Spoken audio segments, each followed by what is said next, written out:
ആയാലും ഈ തെരഞ്ഞെടുപ്പ് രംഗത്ത് വലിയ ശുഭാപ്തി വിശ്വാസത്തോടും വലിയ ആത്മവിശ്വാസത്തോടും കൂടിയാണ് ഐക്യ ജനാധിപത്യ മുന്നണി ഇറങ്ങുന്നത്. കാരണം നിലമ്പൂരിനെ സംബന്ധിച്ച് ഞങ്ങൾ പ്രിയങ്ക ഗാന്ധിക്ക് 65,000 വോട്ടിന്റെ ഭൂരിപക്ഷമാണ് നിലമ്പൂർ നിയോജകമണ്ഡലത്തിൽ നിന്ന് കൊടുത്തത്.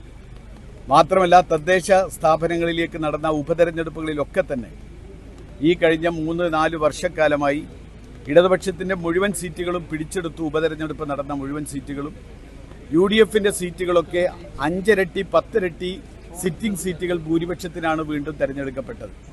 അതുകൊണ്ട് വലിയൊരു ആത്മവിശ്വാസത്തോടു കൂടി തന്നെയാണ് ഞങ്ങൾ മുന്നോട്ട് പോകുന്നത്. അത്തരം കാര്യങ്ങൾക്ക് നേതൃത്വത്തിനോട് ചോദിച്ചാലാണ് കൃത്യവും യുക്തവും വ്യക്തവുമായ മറുപടികൾ ആ കാര്യത്തിൽ. ഇടതുപക്ഷ ജനാധിപത്യ മുന്നണി ഗവൺമെന്റ് നിലമ്പൂരിനെ പൂർണ്ണമായും അവഗണിച്ചു എന്നതാണ് യാഥാർത്ഥ്യം.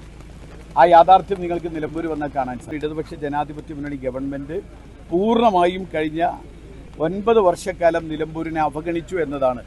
UDF കൊണ്ടുവന്ന പദ്ധതികൾ പോലും പൂർത്തീകരിക്കാൻ സാധിച്ചില്ല. ബൈപ്പാസ് ആവട്ടെ, KSRTC ആവട്ടെ, നിലമ്പൂർ ഗവൺമെന്റ് കോളേജ് ആവട്ടെ, 100 കാര്യങ്ങൾ പറയാനുണ്ട്.